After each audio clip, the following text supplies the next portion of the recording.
Hey guys, how are you all. मेरा नाम है रमनदीप सिंह। स्वागत है आपका मेरे चैनल एफएलएम में। एंड गाइस, आज हम अपना नया चैप्टर स्टार्ट करने जा रहे हैं, foreign direct investment regulation and policy. इसको हम एफडीआई पॉलिसी भी बोलते हैं शॉर्ट में। इसे हम क्या बोलते हैं? शॉर्ट में हम इसे एफडीआई पॉलिसी भी बोलते हैं।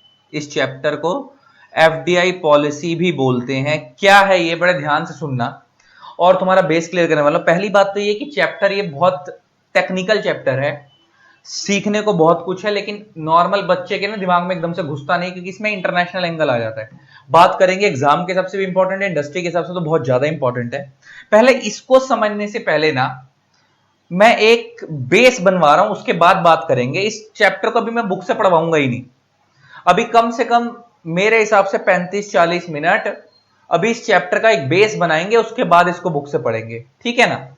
देखो, आपको पता होगा, मान लो एक पर्सन है मिस्टर ए, मान लो एक पर्सन है मिस्टर बी।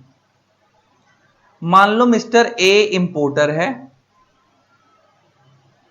एंड मान लेते हैं मिस्टर बी एक्सपोर्टर है। मान लेते हैं ये इंडिया में रहता है एंड मान लेते हैं ये यूएसए में रहता है। अच्छा, अगर यूएसए से गुड्स इंडिया में आएंगे तो इंडिया से बाहर यूएसए में इसको पेमेंट जाएगी, और जब ये पेमेंट जाएगी तो ऑब्वियस सी बात है कि ये फॉरेन करेंसी में जाएगी, फॉरेन करेंसी में जाएगी, दैट इज डॉलर्स में, राइट। ये पेमेंट इसको हमें करनी पड़ेगी, क्योंकि भाई हमने माल मंगवाया है, वो एक्सपोर्टर है, तो हमें उससे बदले पेमेंट देनी पड़ेगी। तो अगर इंडिया से बाहर माल जा रहा है या बाहर से माल इंडिया में आ रहा है, तो इसका मतलब इंडिया से, अच्छा, अगर बाहर से माल इंडिया में आ रहा है तो इंडिया से पेमेंट बाहर होगी। अगर इंडिया से माल बाहर जा रहा है तो बाहर से पेमेंट इंडिया में आएगी। तो इसमें इंटरनेशनल एंगल आ गया। क्या आ गया? इंटरनेशनल एंगल, मतलब दो कंट्रीज इंवॉल्व हो गई। तो ऐसे चीज में आप याद रखना, मैंने आपको ये बात पहले भी बताई थी, पहले वाले चैप्टर्स के अंदर भी। तो अगर इंडिया में ऐसी कोई भी ट्रांजैक्शन होती है तो इंडिया में फेमा लगता है। क्या लगता है? FEMA, foreign exchange management act 1999। India में क्या लगता है? फेमा लगता है, फॉरेन एक्सचेंज मैनेजमेंट एक्ट 1999। ये फेमा लगता है।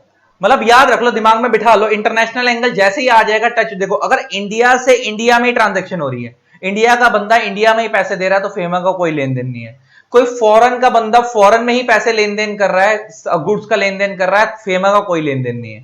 जैसे ही इंडिया के साथ इंटरनेशनल एंगल जुड़ जाएगा, या तो इंडिया से चीजें बाहर जा रही हैं और बाहर से पेमेंट इंडिया में आ रही है, या बाहर से पेमेंट चीजें इंडिया में आ रही है और इंडिया से पेमेंट बाहर जा रही है, तो इंटरनेशनल एंगल हो गया। तो इंडिया में एक एक्ट लगता है फेमा। और इस फेमा एक्ट के अंदर, ये फेमा एक्ट मैंने आपको अलग से पढ़ाया ही है। इस फेमा एक्ट, अगर आप लोगों ने फेमा एक्ट पहले नहीं पढ़ा और आपने पहले ये वाला चैप्टर खोल लिया, तो पहले फेमा पढ़ना, उसके बाद इस चैप्टर को पढ़ना। ठीक है? फेमा मैंने आप लोगों को अलग से कराई है। तो उस फेमा एक्ट के अंदर एक पॉलिसी है जिसका नाम है एफडीआई पॉलिसी। जिसका नाम क्या है? एफ। तो ये जो एफडीआई पॉलिसी है, इसे बनाता कौन है? एक ministry of commerce and industry है। क्या है? Ministry of commerce and industry.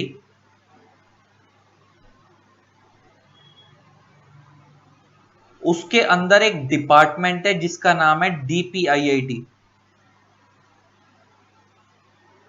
DPIIT, ये इसको बनाते हैं और टाइम टू टाइम अमेंडमेंट्स भी लाते हैं। प्लस आरबीआई का भी रोल है इसके अंदर। किसका रोल है? आरबीआई की भी इन्वॉल्वमेंट है। आरबीआई की क्या इन्वॉल्वमेंट है, बात करें, क्योंकि आपको पता है, मैंने तुम्हारे को अभी अभी बताया कि FDI policy foreign exchange management act के थ्रू पावर आई है, वहां से डिराइव की गई है। और जहां पे भी इंटरनेशनल एंगल आ जाता है, इंडिया से बाहर या बाहर से इंडिया में कोई भी माल जा रहा है या कुछ भी ट्रांजेक्शन हो रही है, तो फेमा लगता है। फेमा लगता है, और फेमा के अंदर रेगुलेटरी बॉडी आरबीआई है और मिनिस्ट्री ऑफ फाइनेंस है। तो उधर उनका रोल है आरबीआई का। तो एफडीआई पॉलिसी भी वहीं से आई है, तो आरबीआई की इन्वॉल्वमेंट तो हमेशा रहेगी। और इस एफडीआई पॉलिसी को बनाया किसने? Ministry of commerce and industry, department DPIIT ने। ये पेपर में नहीं पूछा जाएगा, लेकिन नॉलेज के लिए पता होना चाहिए। अब हम पढ़ेंगे और आरबीआई का क्या रोल है, अभी इसके बारे में पढ़ेंगे। अब हम बुक से पढ़ना जब स्टार्ट करेंगे तब, लेकिन अभी तो अभी हमारे को अभी हम इसके बारे में पूरा बेस समझते हैं, अभी ये कहना क्या चाह रहा है पूरा समझते हैं, ध्यान से सुनना है ना। और ये पॉलिसी हमारे को फॉलो करनी होती है जब फॉरेन एफडीआई आती है इंडिया में। तुमने शब्द तो सुना होगा फॉरेन डायरेक्ट इन्वेस्टमेंट। अभी बहुत सिंपल सी भाषा में ऐसा समझा देता हूं तुम्हारे को कि अगर बाहर का कोई इन्वेस्टर इंडियन कंपनी के इक्विटी शेयर्स में लॉन्ग टर्म पर्पस के लिए इन्वेस्टमेंट करता है तो उसे हम एफडीआई बोलते हैं। तो उसे हम क्या बोलते हैं? एफडीआई। तो मैंने क्या बोला, अगर बाहर का कोई इन्वेस्टर, फॉरेन का कोई इन्वेस्टर इंडियन कंपनी के शेयर्स में लॉन्ग टर्म पर्पस के लिए इन्वेस्टमेंट करता है तो उसे हम क्या बोलते हैं? FDI, foreign direct investment. ठीक है, शॉर्ट में समझाया, भी अब डिटेल में बात करूंगा इसके बारे में। और वो किस तरीके से एफडीआई आएगी, कितना वो इन्वेस्ट कर सकता है। अच्छा, इंडिया में ना बड़े सारे सेक्टर हैं, तो एफडीआई पॉलिसी ना सेक्टर वाइज बनी हुई है। मान लो ऑटोमोबाइल सेक्टर है, ऑटोमोबाइल सेक्टर में आप कितना इन्वेस्ट कर सकते हो। इंश्योरेंस सेक्टर है, अगर कोई बाहर का इन्वेस्टर इंडिया की इंश्योरेंस कंपनीज में इन्वेस्ट करना चाहता है कितना कर सकता है। अगर इंडिया की ऑटोमोबाइल कंपनी में इन्वेस्ट करना चाहते हो तो कितना कर सकता है। इंडिया की फार्मास्यूटिकल कंपनीज में इन्वेस्ट करना चाहते हो तो कितना कर सकता है। अगर बाहर का कोई इन्वेस्टर टेलीकॉम कंपनीज में इंडिया की इन्वेस्ट करना चाहता है, रिलायंस वगैरह वगैरह, एयरटेल वगैरह में इन्वेस्ट करना चाहते हो कितना कर सकता है। उन सबके बारे में एफडीआई पॉलिसी में बताया गया, लिमिट्स दी गई है कि कौन कौन सा इन्वेस्टर बाहर का इंडिया में कितने कितने अमाउंट तक की एफडीआई कर सकता है, उसी के बारे में पढ़ेंगे। और वो एफडीआई पॉलिसी क्या है, आरबीआई की बनाई पॉलिसी। और इसके लिए तुम्हारे इंस्टीट्यूट ने क्या करा है कि एक अलग से टॉपिक ही बना दिया जिसका नाम है एफडीआई पॉलिसी, एक अलग से चैप्टर ही बना दिया। तो देखा जाए तो ये अलग से कोई चैप्टर नहीं है, ये फेमा का ही एक पार्ट है, छोटा सा बच्चा समझ लो, जो आरबीआई की बनाई हुई पॉलिसी। अब हम उसके बारे में पढ़ेंगे। ठीक है, आई होप आपको चैप्टर का बेस क्लियर होगा कि हम पढ़ने के वाले हैं। अब स्टार्ट करते हैं बेसिक वन बाय वन चीजें स्टार्ट करते हैं, बड़ा ध्यान से सुनते चलना। पहले मैं नॉर्मल बंदे के हिसाब से बात करता हूं, फिर मैं आगे बात करूंगा। अच्छा, एक बात बताओ, अगर मान लो कोई इंडियन एंटिटी है, इंडियन कंपनी है, और अगर ये कंपनी फंड्स रेस करना चाहती है, अगर ये कंपनी फंड्स रेस करती है तो ये दो तरीके से करती है, या तो डेट की फॉर्म में या तो इक्विटी की फॉर्म में। यही होता है ना, जनरली दो ही तरीके होते हैं। और डेट को हम बोलते हैं बोरोड फंड्स, डेट को हम क्या बोलते हैं? बोरोड फंड्स, जो आपकी कंपनी ने उधार लिए। और इक्विटी को हम बोलते हैं ओनर फंड्स। अच्छा, डेट जो कंपनी लेती है इसके ऊपर कंपनी क्या करती है? इंटरेस्ट पे करती है। और जो इक्विटी के कंपनी के अंदर जो लोग इन्वेस्ट करते हैं उनको कंपनी क्या करती है? डिविडेंड पे करती है, डिविडेंड पे करती है। इतनी बातें आपको बेसिक पता है। इसका मतलब अगर कोई इंडियन इन्वेस्टर, मान लो mister A, mister B, mister C, mister D, mister E, मान लो ये 5 इंडियन इन्वेस्टर्स हैं। ये कौन है? इंडियन इन्वेस्टर्स हैं। मान लो ये 5 इंडियन इन्वेस्टर्स हैं और ये पांचों मिलकर अगर इस इंडियन कंपनी में इन्वेस्ट करते हैं तो ये दो जगहों पे करेंगे मेनली। अच्छा, जब मैं बोल रहा हूं यहां पे इक्विटी, तो बच्चे कहते हैं इक्विटी का मतलब इक्विटी शेयर कैपिटल नहीं, यहां पे इक्विटी का मतलब है equity as well as preference both, दोनों शेयर कैपिटल कवर हो जाएंगी। शेयर कैपिटल का जो पैसा होता है वो ऑनर फंड्स होता है। क्या बोलते हैं? Owner funds. तो इसमें दोनों आ गई, इक्विटी भी प्रेफरेंस भी। और जो डिबेंचर्स या लोन्स की फॉर्म में पैसा ले जाता है उसे हम बोलते हैं बोरोड फंड्स। तो दोनों आ गई। तो अगर इंडियन इन्वेस्टर्स इंडियन कंपनी में इन्वेस्ट करते हैं तो जनरली वो दो तरीके से करते हैं, या तो वो कंपनी के डिबेंचर्स वगैरह खरीदेंगे, कंपनी को लोन की फॉर्म में पैसा देंगे, या वो कंपनी की इक्विटी में इन्वेस्ट करेंगे। अच्छा, जब अगर वो कंपनी को लोन की फॉर्म में पैसा देंगे तो बदले में उन्हें क्या मिलेगा? इंटरेस्ट मिलेगा। और अगर वो कंपनी के शेयर्स में इन्वेस्ट करेंगे तो बदले में उन्हें क्या मिलेगा? डिविडेंड की फॉर्म में रिटर्न मिलेगी। क्योंकि कोई भी बंदा इन्वेस्टमेंट करेगा तो उसको रिटर्न तो चाहिए ना। तो वो या तो उसे शेयर्स की फॉर्म में मिलेगी, डिविडेंड की फॉर्म में, अगर वो शेयर्स में इन्वेस्ट करेंगे तो, और अगर वो लोन देंगे कंपनी को तो उनको इंटरेस्ट की फॉर्म में क्या मिलेगी? इनकम मिलेगी। आई होप आपको यहां तक बात समझ आई है। तो इसका मतलब ये तो होगा इन्वेस्टर के पॉइंट ऑफ व्यू से। कंपनी के पॉइंट ऑफ व्यू से देखें तो कंपनी दो तरीके से फंड रेज कर रही है, या तो वो लोन की फॉर्म में रेज कर रही है या वो मोटा मोटा इक्विटी की फॉर्म में रेज कर रही है। तो सेम ये तो हो गई बात इंडिया की। अब बात करते हैं फॉरेन कंसेप्ट से, ध्यान से सुनना, ध्यान से। अच्छा, यहाँ पे मैं इक्विटी हम जनरली पता क्यों लिखते हैं? क्योंकि 90% कंपनीज के अंदर, इंडिया में 95% कंपनीज में इक्विटी होती है, प्रेफरेंस होती ही नहीं है। प्रेफरेंस होती ही नहीं है। 95% कंपनीज में इक्विटी होती है, और वैसे भी अगर कोई इन्वेस्टर किसी कंपनी में इन्वेस्ट करता है तो वो, क्योंकि उसको आपको पता है प्रेफरेंस वालों को वोटिंग राइट्स तो मिलते नहीं, तो हमेशा इक्विटी में इन्वेस्ट करना प्रेफर करते हैं, इसलिए यहाँ पे मैंने इक्विटी लिखा। Otherwise equity includes preference in topics के अंदर, लेकिन यहाँ पे हमारा मेन फोकस जब हम इक्विटी बोले तो इक्विटी का मतलब नॉर्मल इक्विटी शेयर कैपिटल ही समझना, लेकिन मैं तुम्हें वैसे बता रहा हूँ कि ओनर फंड्स के अंदर इक्विटी भी आती है, प्रेफरेंस भी आती है, और मेनली कंपनी दो ही तरीके से फंड्स रेज करती है, तो इक्विटी की फॉर्म में या डेट की फॉर्म में। ये तो हो गई बात यहाँ पे। अब मैं तुम्हारे को इंटरनेशनल एंगल समझाने जा रहा हूं, पर ध्यान से सुनना मैं क्या बोलने जा रहा हूं। मान लो यही एक कंपनी, मान लो ये ए बी, थोड़ा कलर चेंज कर देते हैं, रेड कर देते हैं। मान लो ये A B C D E, मान लो ये 5 फॉरेन इन्वेस्टर्स हैं। क्या हैं? फॉरेन इन्वेस्टर्स हैं। एंड मान लो एक इंडियन कंपनी है एक्स लिमिटेड। अगर ये इन फॉरेन इन्वेस्टर से अपनी कंपनी के अंदर इन्वेस्ट करवाते हैं तो दो तरीके से करवाएंगे, सुनना बड़े ध्यान से, या तो डेट की फॉर्म में या इक्विटी की फॉर्म में, यही होगा ना। अगर कोई इंडियन कंपनी है, ये कंपनी कौन है? इंडियन कंपनी, और वो इन्वेस्टर्स कौन से हैं? Foreign investors. अगर कोई कंपनी बाहर के इन्वेस्टर से, फॉरेन इन्वेस्टर से डेट की फॉर्म में पैसा लेती है तो उसे हम बोलते हैं external commercial borrowing. External commercial borrowings, इसी को हम शॉर्ट में बोलते हैं ईसीबी। तो अगर कोई इंडियन कंपनी फॉरेन, अच्छा सारे फॉरेन इन्वेस्टर से लिया हुआ पैसा ईसीबी नहीं होता, ये तो मैं तुम्हारे को नॉर्मल एक समझाने के लिए ब्रॉड ओवरव्यू दे दिया। जब ईसीबी का चैप्टर पढ़ेंगे तो ईसीबी के चैप्टर में बताया जाता है, उधर एक लिस्ट बताई हुई है कि कौन कौन, वहां पे ना लिस्ट दी हुई है रिकॉग्नाइज्ड लेंडर्स की, वहां पे एक लिस्ट दी हुई है रिकॉग्नाइज्ड लेंडर्स की, और एक लिस्ट दी हुई है रिकॉग्नाइज्ड बोरोवर्स की। मतलब देने वाले लोग कौन होंगे लोन, वो भी स्पेसिफाई किया हुआ है, और लेने वाली एंटिटीज कौन होंगे इंडिया की, वो भी स्पेसिफाई किया हुआ है।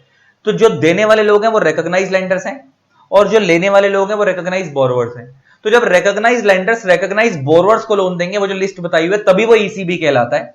लेकिन मैंने फिर भी मोटा मोटा तुम्हारे को ब्रॉड ओवरव्यू, तो ईसीबी वाले चैप्टर बात करेंगे, ब्रॉड ओवरव्यू दे दिया कि अगर इंडियन कंपनी फॉरेन इन्वेस्टर्स से डेट की फॉर्म में पैसा लेती है तो वो ईसीबी कहलाता है, external commercial boring.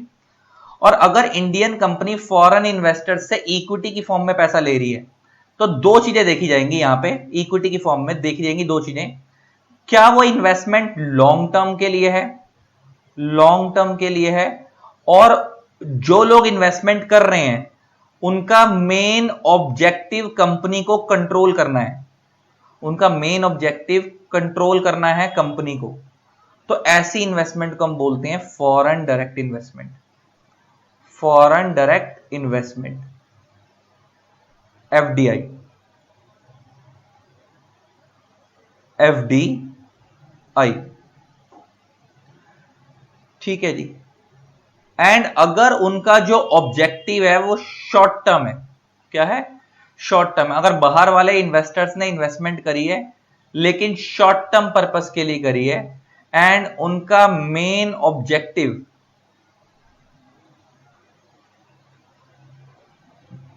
Only profit gain करना है,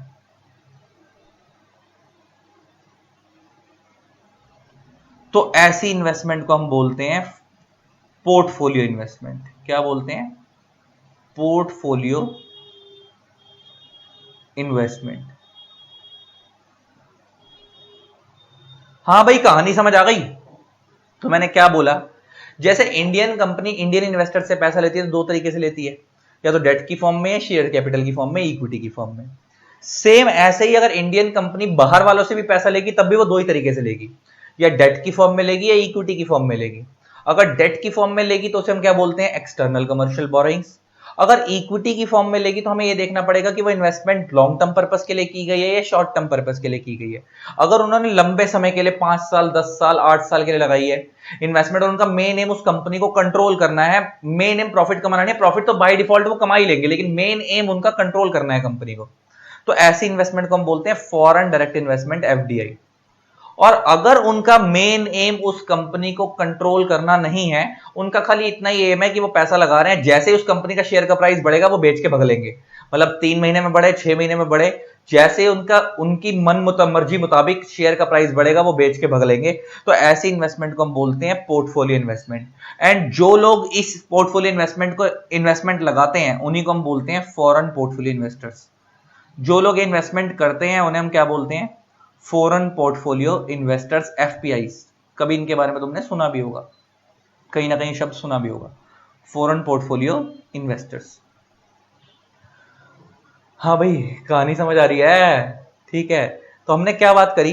अच्छा, जैसे अब तो मैं एग्जांपल लेके बात करता हूँ, वैसे तो ये एग्जांपल इंडिया का ही है, लेकिन मैं स्टिल एग्जांपल लेके आता हूँ। जैसे मुकेश अंबानी है, मुकेश अंबानी ने रिलायंस के अंदर बहुत मेजर स्टेक ले रखा है, अप्रोक्सीमेटली 49-50% के आसपास शेयर्स ले रखे हैं रिलायंस इंडस्ट्रीज लिमिटेड के। इसका, और आपको पता है कि मुकेश अंबानी क्या, उसका मेन एम क्या, प्रॉफिट कमाना है क्या रिलायंस के शेयर से, कि जैसे शेयर का प्राइस बढ़ेगा मुकेश अंबानी शेयर बेच के भग लेगा। रिलायंस के शेयर का प्राइस बढ़े या घटे उसे फर्क ही नहीं पड़ता, वो उस कंपनी को कंट्रोल करने के लिए उसने इतना शेयर कंट्रोल कर रखा है। क्योंकि आपको पता है कि कंपनी में कोई भी डिसीजन लिए जाते हैं, तो वो रेजोल्यूशंस के थ्रू लिए जाते हैं। या तो ऑर्डिनरी रेजोल्यूशन पास होता है या स्पेशल रेजोल्यूशन पास होता है। ऑर्डिनरी रेजोल्यूशन मोर देन 50% पे पास होता है। इसका मतलब अगर कंपनी में 100 शेयर होल्डर हैं और 100 में से 51 लोग अगर फेवर में वोट दे देंगे तो वो ऑर्डिनरी रेजोल्यूशन पास हो गया। और कंपनी में अगर 100 शेयर होल्डर हैं, 100 में से अगर 75 और मोर लोग एग्री कर जाएंगे तो स्पेशल रेजोल्यूशन पास हो जाएगा। क्योंकि आपको पता है ऑर्डिनरी रेजोल्यूशन 75% पे मोर देन 50% पे पास होता है, स्पेशल रेजोल्यूशन 75% और मोर पे पास होता है। और सबसे बड़ी चीज ये है कि ये तो हो गई कंपनी के अंदर जो वोटिंग है अगर शो ऑफ हैंड से हो रही है। अच्छा, सुनना बड़ा ध्यान से, मैं तुम्हें एक बात और क्लियर करता हूं। किसी भी कंपनी में मेनली 2 तरीके के रेजोल्यूशन पास होते हैं। एक होता है ऑर्डिनरी रेजोल्यूशन, जो कि पास होता है मोर देन 50% पे। मैं क्यों समझा रहा हूं भी समझ जाऊंगा तुम्हारे कोई बात। और एक होता है स्पेशल रेजोल्यूशन, जो कि पास होता है 75% और मोर पे। अब आप समझो, कंपनी में जब रेजोल्यूशन पास होता है, रेजोल्यूशन क्या होता है? कंपनी के डायरेक्टर, देखो कंपनी की मैनेजमेंट को संभालते कौन है? डायरेक्टर्स। लेकिन कंपनी में पैसा किसका लगा होता है? शेयर होल्डर्स का। तो डायरेक्टर्स को कंपनी में कोई भी डिसीजन लेना होता है तो वो शेयर होल्डर्स की मीटिंग बुलवाते हैं, जिसको हम जनरल मीटिंग बोलते हैं। उसके अंदर जो डिसीजन लिए जाते हैं वो रेजोल्यूशंस की फॉर्म में लिए जाते हैं। रेजोल्यूशन का मतलब क्या होता है? Permission given by the share holder is called resolution. Director कुछ करना चाहते हैं लेकिन पैसा किसका? शेयर होल्डर का, तो अपनी मर्जी से तो कर नहीं सकते, तो उसके लिए उनको शेयर होल्डर से परमिशन लेनी पड़ेगी। तो जो शेयर होल्डर परमिशन दे रहे हैं डायरेक्टर्स को वो काम करने के लिए, उसी को हम क्या बोलते हैं? रेजोल्यूशन। और मैंने तुम्हारे को बता दिया कि रेजोल्यूशन 2 तरीके के होते हैं, mainly ordinary resolution, special resolution. एक यूनानिमस रेजोल्यूशन भी होता है 100% पे, लेकिन मेनली अभी हम बात कर रहे हैं 2 तरीके के होते हैं, ऑर्डिनरी और स्पेशल। और रेजोल्यूशन कब पास होंगे? वोटिंग से, है ना। अब वोटिंग जो होती है ना कंपनी में, वो 2 तरीके से होती है। एक होती है voting by show of hands,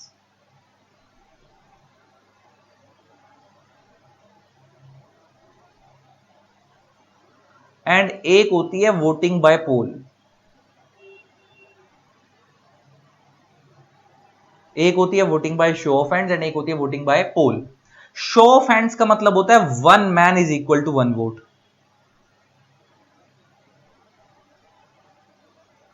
and poll का मतलब होता है 1 share is equal to 1 vote. Show of hands का मतलब है 1 man is equal to 1 vote, poll का मतलब है 1 share is equal to 1 vote. अब बड़े ध्यान से सुनना मैं कहने क्या वाला हूं, अपना दिमाग बड़े ध्यान से कान खोल के रखना। अच्छा, अगर मान लो company voting by show of hands करा रही है, तो अगर मान लो मिस्टर ए एक पर्सन है, उसके पास कंपनी के 500 शेयर्स हैं, और मान लो मिस्टर बी एक पर्सन है, उसके पास कंपनी के 1000 शेयर्स हैं, तो कोई फर्क नहीं पड़ता कि ए के पास 500 है और मान लो एक मिस्टर सी एक बंदा है, उसके पास ओनली 1 शेयर है उस कंपनी का। तो इससे अगर कंपनी शो ऑफ हैंड से वोटिंग करा रही है, तो मैंने क्या बताया? शो ऑफ हैंड्स का मतलब होता है 1 man is equal to 1 vote. तो इसका मतलब मिस्टर ए भी ए की वोट दे पाएगा, मिस्टर बी भी ए की वोट दे पाएगा, एंड मिस्टर सी भी ए की वोट दे पाएगा।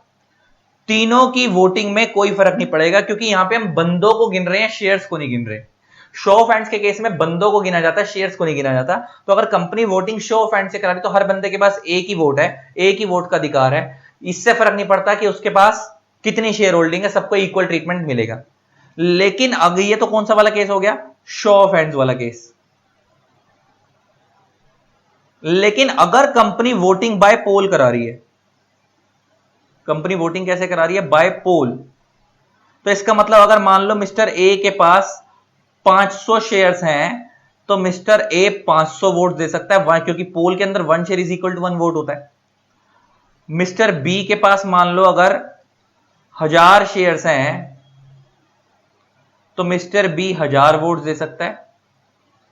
एंड मिस्टर सी के पास मान लो अगर 1 शेयर है तो वो ए की वोट देगा। इसका समझने वाली चीज ये है, जिसकी जितनी ज्यादा शेयर होल्डिंग उसके उतने ज्यादा वोट। तो जो जितनी बड़ी बड़ी कंपनी होती है जैसे रिलायंस वगैरह वगैरह, तो इसके अंदर जो ज्यादातर वोटिंग कराई जाती है वो पोल से कराई जाती है, क्योंकि अगर वो शो ऑफ हैंड से वोटिंग कराएंगे तो अंबानी के पास 50% शेयर होल्डिंग है मोटा मोटा। और अगर मान लो तुमने रिलायंस का 1 शेयर खरीद लिया और मान लो अगर रिलायंस शो ऑफ हैंड से वोटिंग करा रही है तो तुम भी एक ही वोट दोगे और अंबानी भी एक ही वोट देगा, तो तुम्हारी और अंबानी की औकात में फर्क क्या रह गया, है ना। तो इसलिए बड़ी बड़ी कंपनियां वोटिंग कैसे कराती हैं, बाय पोल से कराना प्रेफर करती हैं, क्योंकि उसमें क्या होता है, जिसके जितनी ज्यादा शेयर होल्डिंग होती है उसके उतने ज्यादा वोट्स होते हैं। और उससे फायदा क्या होता है, जिसकी इतनी शेयर होल्डिंग उसके उतने ज्यादा वोट है तो उसको डिसीजन लेने में हेल्प होती है। जैसे अगर कोई कंपनी, सुनना बात बड़े ध्यान से, अगर किसी कंपनी की टोटल शेयर्स 1 लाख हैं, मान लो एक कंपनी है एक्स लिमिटेड, उसके टोटल 1 लाख शेयर्स हैं, और मान लो उस कंपनी में 100 शेयर होल्डर हैं। अगर वो company voting by show of hands कराएगी तो उधर हमें शेयर होल्डर्स को गिनना है, हमें शेयर होल्डिंग से लेन देन नहीं है, किसके पास कितने शेयर्स हैं उससे कोई लेन देन नहीं है। तो 100 में से 51 शेयर होल्डर्स अगर अप्रूवल दे देंगे, शेयर होल्डर्स अगर अप्रूवल दे देंगे तो ऑर्डिनरी रेजोल्यूशन पास हो जाएगा। 100 में से अगर 51 शेयर होल्डर्स अप्रूवल दे देंगे तो ऑर्डिनरी रेजोल्यूशन पास हो जाएगा। एंड 100 में से अगर 75 और मोर शेयर होल्डर्स अप्रूवल दे देंगे तो स्पेशल रेजोल्यूशन पास हो जाएगा। इसका मतलब यहां पे हम शेयर होल्डिंग, शेयर कितने हैं किसके पास, हमें उससे फर्क नहीं पड़ रहा, हम बंदों को गिन रहे हैं। ऐसा कब हो रहा है, अगर हम शो ऑफ हैंड से वोटिंग करा रहे हैं तो, अगर कंपनी के अंदर शो ऑफ हैंड से वोटिंग कराई जा रही है तो। लेकिन अगर कंपनी के अंदर वोटिंग बाय पोल हो रही है, अगर कंपनी के अंदर वोटिंग बाय पोल हो रही है और मान लो कंपनी के अंदर टोटल में 1 लाख शेयर्स हैं, मान लो एक्स लिमिटेड के टोटल में कितने शेयर्स हैं, 1 लाख शेयर्स उसने इश्यू करे हुए हैं, और मान लो मिस्टर ए के पास, अकेले के पास कंपनी के 80,000 शेयर्स हैं, और मान लो अगर कंपनी कल को स्पेशल रेजोल्यूशन पास करवाना चाहती है और ये वोटिंग बाय पोल करवा रही है, तो वहां पे 1 share is equal to 1 vote होता है। इसका मतलब टोटल में कंपनी में 1 लाख शेयर है, तो इसका मतलब मैक्सिमम कंपनी में वोटिंग कितने की होगी, 1 लाख वोट्स की, जिसका अंदर से 80,000 शेयर मिस्टर ए के पास ही है। इसका मतलब इसके पास मोर देन 75% है। इसके पास कितने हैं, मोर देन 75%। इसका मतलब ये अकेला बंदा ही क्या कर लेगा, 80,000 वोट्स दे देगा। तो इस अकेले बंदे ने ही क्या कर दिया, स्पेशल रेजोल्यूशन पास कर दिया। इस अकेले ने क्या करवा दिया, अगर ये वोटिंग फेवर में देगा तो स्पेशल रेजोल्यूशन पास हो जाएगा, अगर ये वोटिंग अगेंस्ट में देगा तो रेजोल्यूशन फेल हो जाएगा, क्योंकि 80% शेयर तो इसी के पास है। तो इसका मतलब 1 लाख में से 80% शेयर तो इसी के पास है। इसका मतलब ज्यादा बड़ी बड़ी कंपनियों के अंदर, जो अंबानी हो गई, रिलायंस जैसे हो गया, या इन्फोसिस, विप्रो हो गई, तो इनके जो मालिक है ना वही लोग ज्यादा शेयर होल्डिंग रखने की कोशिश करते हैं ताकि उनके हाथ में कंट्रोल रहे कंपनी का। और जितनी ज्यादा शेयर होल्डिंग होगी उतना ज्यादा कंट्रोल होगा, जितनी ज्यादा शेयर होल्डिंग होगी उतना कंट्रोल, क्योंकि वो वोटिंग पोल से करवाएंगे और उनके पास जितने शेयर होंगे वो उतने ज्यादा वोट दे पाएंगे, और जितने ज्यादा वोट वो दे पाएंगे उतना डिसीजन उनके कहने पर लिए जाएंगे, है ना। क्योंकि कंपनी में कोई भी डिसीजन लिया जाता है तो वो ऑर्डिनरी रेजोल्यूशन, स्पेशल रेजोल्यूशन से पास करवा कर लिया जाता है। और इनके पास इतने ज्यादा शेयर्स होंगे तो ज्यादातर ये डिसीजन खुद ही ले लेते होंगे, इनको बाकी शेयर होल्डर्स की इन्वॉल्वमेंट की जरूरत नहीं पड़ती होगी। तो अब मैं ये सब कंसेप्ट क्यों समझाया वोटिंग वाला, ये सब क्योंकि जब बाहर का कोई इन्वेस्टर अगर लॉन्ग टर्म में कंपनी के अंदर इन्वेस्ट कर रहा है और उसको कंपनी में कंट्रोल करना है, तो वो क्या करता होगा, कंपनी की ज्यादा से ज्यादा शेयर होल्डिंग लेने की कोशिश करता होगा, ताकि उसी को हम एफडीआई बोलते हैं, ताकि वो उस कंपनी को कंट्रोल कर सके। कंपनी को कंट्रोल कैसे करेगा, अगर उसके पास more and more share holding है, और जब उसके पास जितनी ज्यादा शेयर होल्डिंग होगी, वो ऑब्वियस सी बात है, अगर इतनी बड़ी शेयर होल्डिंग वो इन्वेस्ट कर रहा है तो वो लॉन्ग टर्म के लिए करता है। ज्यादातर छोटे मोटे इन्वेस्टर्स ज्यादा इन्वेस्टमेंट नहीं करते हैं, वो छोटी छोटी इन्वेस्टमेंट करते हैं, अलग अलग कंपनियों में करते हैं।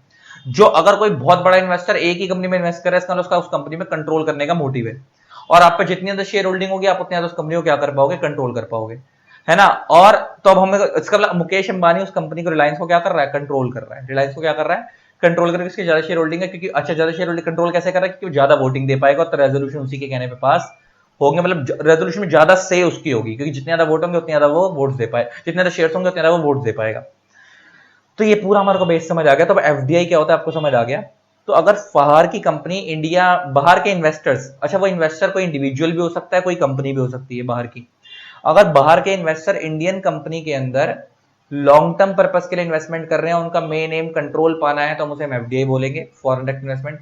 अगर वो इंडिया में इन्वेस्टमेंट कर रहे हैं इंडियन कंपनी के अंदर शेयर्स में शॉर्ट टर्म पर्पस के लिए कर रहे हैं, तो उसे हम पोर्टफोलियो इन्वेस्टमेंट बोलेंगे, ठीक है, क्योंकि उनका अगर मेन एम प्रॉफिट कमाना है। तो ये बात समझ आ गई आपको, यहां तक आपका एक बेस क्लियर हुआ इन्वेस्टमेंट को लेकर। अच्छा ये तो हो गई बाहर का, अगर कोई इन्वेस्टर इंडिया में इन्वेस्ट कर रहा है। अच्छा उल्टा भी तो हो सकता है, अगर मान लो एक कंपनी है ए लिमिटेड, ये यूएसए की कंपनी है,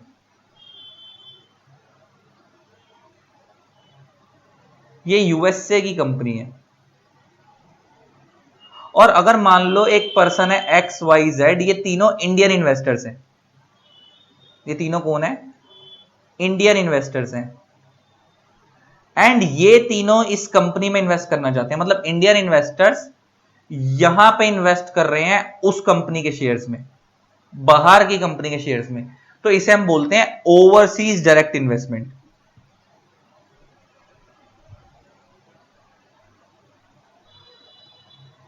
ओवरसीज डायरेक्ट इन्वेस्टमेंट, इसका मतलब बाहर के इन्वेस्टर्स इंडियन कंपनी में इन्वेस्ट करें तो हम एफडीआई बोलते हैं, और इंडियन इन्वेस्टर्स बाहर की कंपनी में इन्वेस्ट करते हैं तो हम क्या बोलते हैं, ओडीआई, ओडीआई ओवरसीज, या इसको हम ऐसे भी बोलते हैं डायरेक्ट इन्वेस्टमेंट आउटसाइड इंडिया।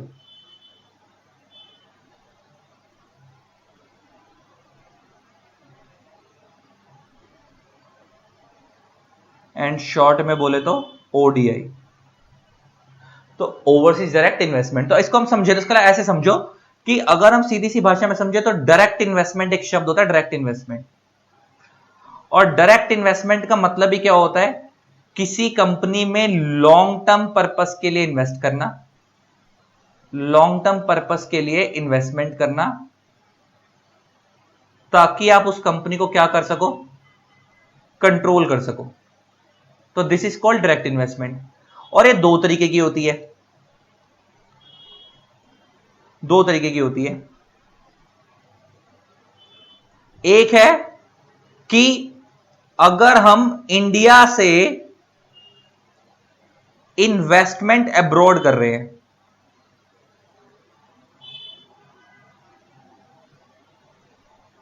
एक है कि हम इंडिया से इन्वेस्टमेंट क्या कर रहे हैं, अब्रॉड कर रहे हैं, मतलब इंडिया वाले इन्वेस्टर्स बाहर इन्वेस्ट कर रहे हैं लॉन्ग टर्म पर्पस के लिए, तो इसे हम बोलेंगे then it is called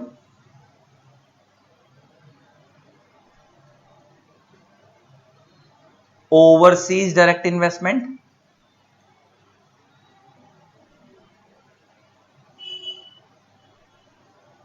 ODI बोल लो, या और direct investment outside India.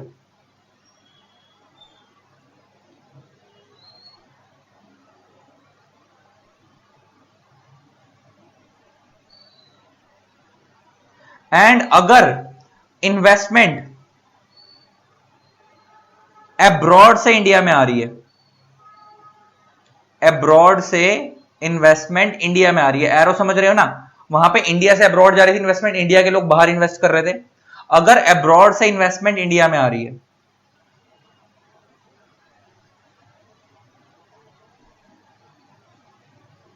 Investment India में आ रही है, एंड मैंने तुम्हारे को ऊपर तो बता ही दिया कि वो लॉन्ग टर्म पर्पस के लिए आ रही है, कंट्रोल करने के लिए आ रही है कंपनी को, then it is called FDI, it is called foreign direct investment.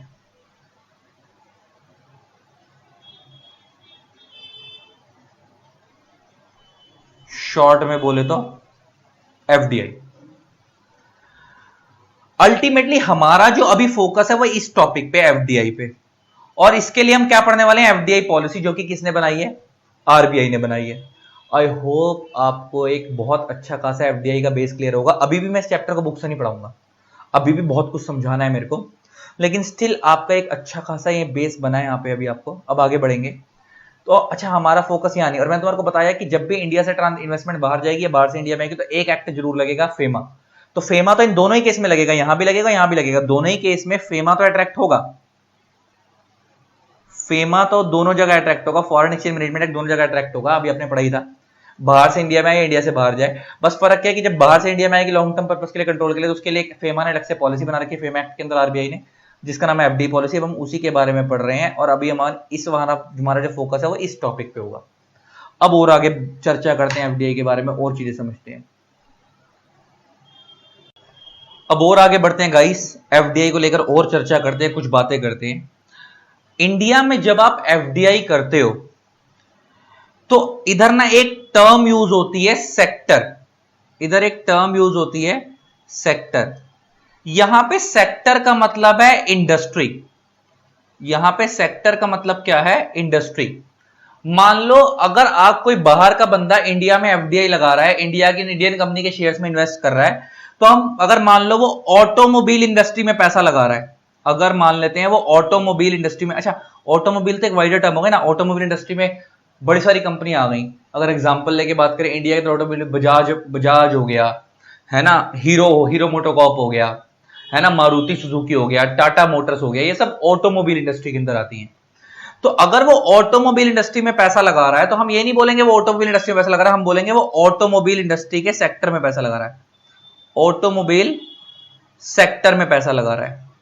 अगर जैसे इंडिया में बड़ी सारी आईटी कंपनीज हैं, तो आईटी इंडस्ट्री होती है ना, आईटी इंडस्ट्री, तो अगर वो इंडिया में आईटी इंडस्ट्री में पैसा लगा रहा है, एफडीआई लगा रहा है, अच्छा आईटी इंडस्ट्री के अंदर भी बहुत सारी कंपनीज आती हैं, इंडस्ट्री तो एक वाइड टर्म है ना, बहुत सारे, जैसे इन्फोसिस हो गई, विप्रो हो गई, टाटा कंसल्टेंसी सर्विसेज हो गई, ये आईटी इंडस्ट्री है। तो अगर वो आईटी इंडस्ट्री में पैसा लगा रहा है तो हम ये बोलेंगे कि वो आईटी सेक्टर में पैसा लगा रहा है। कहां लगा रहा है पैसा, आईटी सेक्टर में। तो अगर वो आईटी इंडस्ट्री में पैसा लगा रहे हैं तो हम बोलेंगे वो आईटी सेक्टर में लगा रहे हैं पैसा। कहां लगा रहे हैं, आईटी सेक्टर में। ये बात आपको समझ आती है? तो आई होप आपको इंडस्ट्री और सेक्टर में फर्क क्लियर हो रहा है, आई होप आपको इंडस्ट्री और सेक्टर के अंदर फर्क क्लियर हो रहा है। तो इस फर्क क्या मतलब, इस टॉपिक के अंदर, इस चैप्टर के अंदर इंडस्ट्री का मतलब है सेक्टर। अच्छा, हमारे इंडिया में ना जो आप एफडीआई करते हो वो 3 तरीके से होगी। एफडीआई जो इंडिया में होगी वो 3 तरीके से होगी। अच्छा, एफडीआई को करने से पहले एक चीज और बता, 2 तरीके से होगी मेनली। एक होगी इंडिया में आप एफडीआई कर रहे हो जॉइंट वेंचर की फॉर्म में, और एक होता है कि आप इंडिया में एफडीआई कर रहे हो होली ओन सब्सिडरी बना के, होली ऑन सब्सिडरी बनाकर। इंडिया में एफडीआई 2 तरीके से होगी, या तो जॉइंट वेंचर की फॉर्म में होगी या होली ओन सब्सिडरी की फॉर्म में होगी। जॉइंट वेंचर का मतलब क्या होता है कि जहां पे एक इंडियन कंपनी और एक फॉरेन कंपनी मिलकर धंधा करेंगे इंडिया के अंदर। आधे शेयर्स इंडियन कंपनी के पास होंगे, कुछ शेयर्स इंडियन कंपनी के पास होंगे, कुछ शेयर्स फॉरेन कंपनी के पास होंगे, फॉरेन एंटिटी के पास होंगे। तो ऐसे को हम बोलते हैं जॉइंट वेंचर। जॉइंट वेंचर के बहुत सारे पॉपुलर एग्जांपल थे इंडिया में, जैसे आपको पता है हीरो होंडा, वो क्या था, एक जॉइंट वेंचर था जो अब अलग हो गया है। अब हीरो अलग हो गई है, होंडा अलग हो गई। मारुति सुजुकी, जो कि अब आपको पता होगा सुजुकी ने ही पूरा का पूरा मारुति का टेक ओवर कर लिया है, लेकिन वैसे अगर आपको पता तो मारुति एक इंडियन कंपनी थी, हनुमान जी के नाम से पीएसयू थी, वो मारुति हनुमान जी को बोलते हैं, और सुजुकी जापान की कंपनी थी। सेम ऐसे ही होंडा जापान की कंपनी थी और हीरो इंडिया की कंपनी थी। तो जॉइंट वेंचर क्या होता है, जहां पे 2 या 2 से ज्यादा कंपनियां, 2 कंपनियां मिलकर काम करती है, सब जॉइंट वेंचर बोलते हैं। लेकिन अगर कोई बाहर की कंपनी इंडिया के अंदर किसी के साथ जॉइंट वेंचर नहीं करना चाहती, अपना ही पूरा कंट्रोल रखना चाहती है, तो वो इंडिया में होली ओन सब्सिडरी बनाएगी। क्या बनाएगी, होली ओन सब्सिडरी। अब आपको याद हो, आपने होल्डिंग सब्सिडरी तो पढ़ा था। जैसे मान लो एक कंपनी है एच लिमिटेड, मान लो एक कंपनी है एस लिमिटेड। अगर एच लिमिटेड एस लिमिटेड के more than 50% equity shares hold करेगी, क्योंकि वहां पे शब्द लिखा हुआ है more than 50% total voting power. जब आप होल्डिंग सब्सिडरी की कंपनी लॉ में डेफिनेशन पढ़ते हो तो वहां पे लिखा है कि जब एक कंपनी दूसरी कंपनी की मोर देन 50% की टोटल वोटिंग पावर होल्ड करती है, और टोटल वोटिंग पावर का मतलब मेनली इक्विटी शेयर्स होते हैं, तो जो होल्ड कर रही है उसे हम बोलते हैं होल्डिंग कंपनी, एंड जिसको होल्ड किया जा रहा है उसे हम बोलते हैं सब्सिडरी कंपनी, राइट। तो जो होल्ड कर रही है वो होल्डिंग कंपनी है, जिसको होल्ड किया जा रहा है वो सब्सिडरी कंपनी। ये तो क्या होल्डिंग सब्सिडरी वाली बात। ये तो तब है अगर मोर देन 50 तक है। अगर पूरा 100%, अगर मान लो होल्डिंग कंपनी सब्सिडरी कंपनी के 100% शेयर्स होल्ड कर लेगी। अच्छा, कहने को 100 है, लेकिन आपको याद होगा मैंने जब होल्डिंग सब्सिडरी का कंसेप्ट समझाया था, मैंने वहां बताया था कि 6 शेयर्स छोड़े जाते हैं। अभी मैं उसके बारे में बात नहीं कर रहा कि होल्डिंग सब्सिडरी के केस में होल्डिंग कंपनी पूरे के पूरे 100% शेयर होल्ड नहीं कर सकती, 6 शेयर छोड़ने पड़ते, 6 शेयर होल्डर अलग से अपॉइंट किए जाते हैं। उसका एक कंसेप्ट होता है पूरा डिटेल में, अभी हम बात नहीं कर रहे हैं, उसको इग्नोर करके चलो। अभी मोटा मोटा सिर्फ ये समझो कि अगर होल्डिंग कंपनी सब्सिडरी कंपनी के 100% शेयर होल्ड कर लेगी, तो जो होल्ड कर रही है वो होल्डिंग कंपनी, एंड जिसको होल्ड किया जा रहा है वो wholly owned subsidiary company. Normal subsidiary नहीं कहलाएगी, वो क्या कहलाएगी? Wholly owned subsidiary. नाम से क्लियर ना, होली ओन मतलब पूरा पूरा का पूरा ओन किसने कर रखा है? होल्डिंग कंपनी ने। पूरा कंट्रोल किसके हाथ में है? होल्डिंग कंपनी के हाथ में। तो एक होती है नॉर्मल सब्सिडरी कंपनी, एक होती है होली ओन सब्सिडरी कंपनी। तो यहां पे मैंने तुम्हारे को क्या बताया, जब इंडिया में ज्वाइंट वेंचर होगा वो दो तरीके से होगा।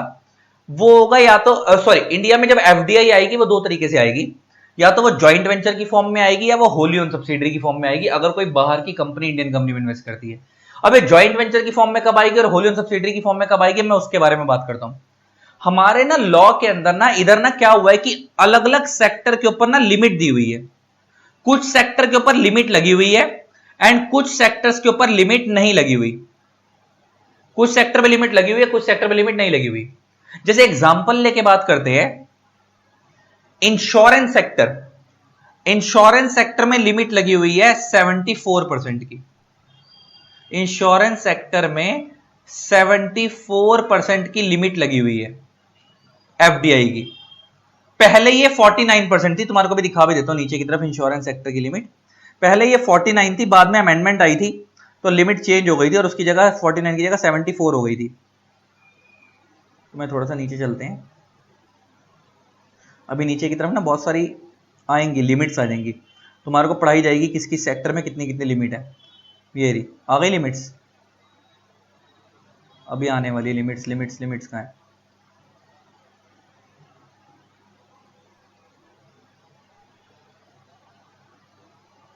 ये रही, देखो, एग्रीकल्चर, हॉर्टिकल्चर, कल्टीवेशन, वेजिटेबल्स, इसमें 100% एफडीआई अलाउड है ऑटोमेटिक रूट में। अभी ऑटोमेटिक रूट क्या होता है समझाऊंगा। टी सेक्टर में 100% एफडीआई अलाउड है। रबड़ प्लांटेशन सेक्टर के अंदर 100% एफडीआई अलाउड है। अभी नीचे नीचे चलते हैं, थोड़ा सा इंश्योरेंस सेक्टर की तरफ चलते हैं। पेट्रोलियम सेक्टर के अंदर 49% एफडीआई अलाउड है।